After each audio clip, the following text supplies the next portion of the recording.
No, ma'am. No. Our institutions are clearly abused. They are used for personal gain. Ito ang tugon ni Vice President Sara Duterte nang matanong kung tingin ba niya ay stable o matatag ang kasalukuyang gobyerno ng bansa. Sa gitna ito ng pagdawit sa ilang mga mambabatas sa malawakang pagdanakaw sa mga proyektong pinondohan ng pamahalaan. Ayon kay VP Sara, masama ang loob niya sa ginagawa sa bansa.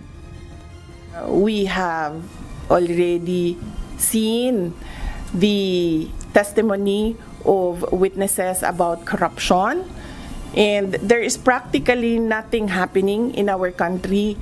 Ilang ulit ko na yan sinasabi noon na tigilan yung politika, tigilan yung pansariling pag-una ng pansariling interes kasi walang nangyayari sa ating bansa. Tinawag naman ng palasyo na kasinungalingan ang pahayag na ito ng pangalawang Pangulo. Isang malaking kasinungalingan na naman to. Alam natin na matatag ang ating gobyerno, ang pamahalaang ang administrasyong Marcos Jr. Ito ay ginigiba lamang ng mga obstructionist na tulad nila. Malamang hindi nila nakikita anong ginagawa ng Pangulo dahil bulag sila. Nagbubulag-bulagan, nakapikit ang mata. Nakita na natin, sabi nga niya, marami na nagtatestify. Bakit? Ang Pangulo mismo ang nagpasimula ng pag-iimbestiga na ito. Hindi tulad nung nakaraang administrasyon, anong nakita niyong pagbuyanyang o pagbulgar sa mga ganitong klaseng anomalya. Hindi naman ikinagulat ni VP Duterte ang aligasyon na may male-maleta umanong pera na dinadala kay Leyte 1st District Representative at dating House Speaker Martin Romualdez.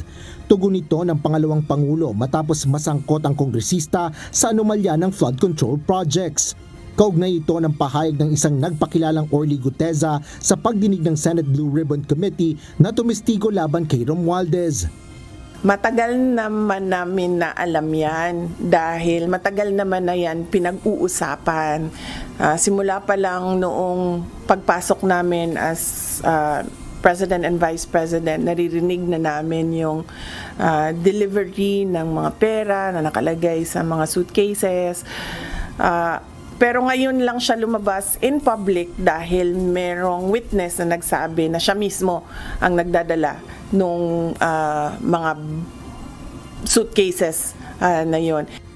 Paliwanag ng pangalawang Pangulo, dati nang nasangkot si Congressman Romualdez sa pagtanggap ng limpak-limpak na pera na nakalagay sa mga maleta.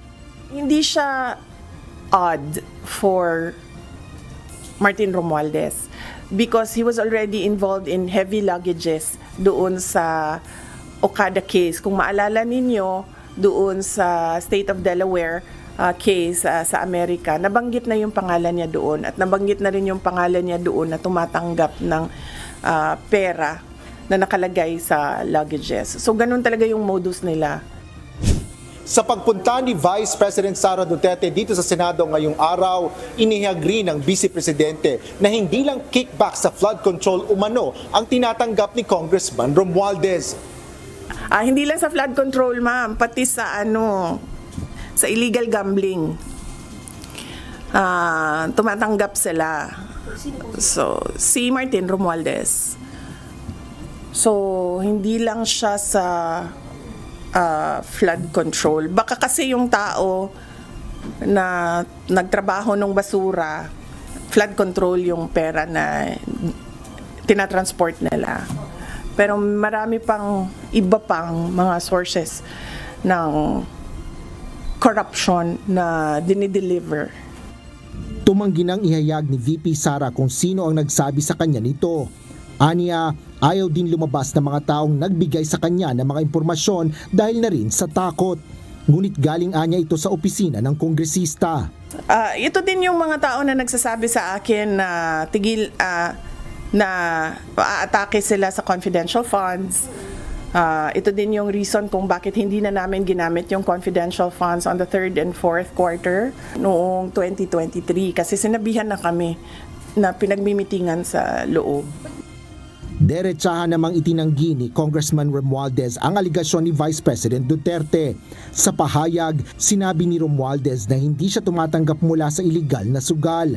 Gayun din ang mga maleta ng mga pera ay purong kathang-isip at lahat anya ay guni-guni. Dagdag pa ng kongresista, madaling magturo at mag-imbento, ngunit hanggang ngayon ay wala pa ring ipinapakitang ebidensya at puro sabi-sabi lang na inuulit-ulit.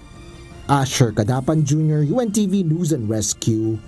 Diyos ang aming sandigan, serbisyo publiko ang aming pinahalagahan. Thank you for watching. Don't forget to like, share and subscribe for the latest hot news of the press.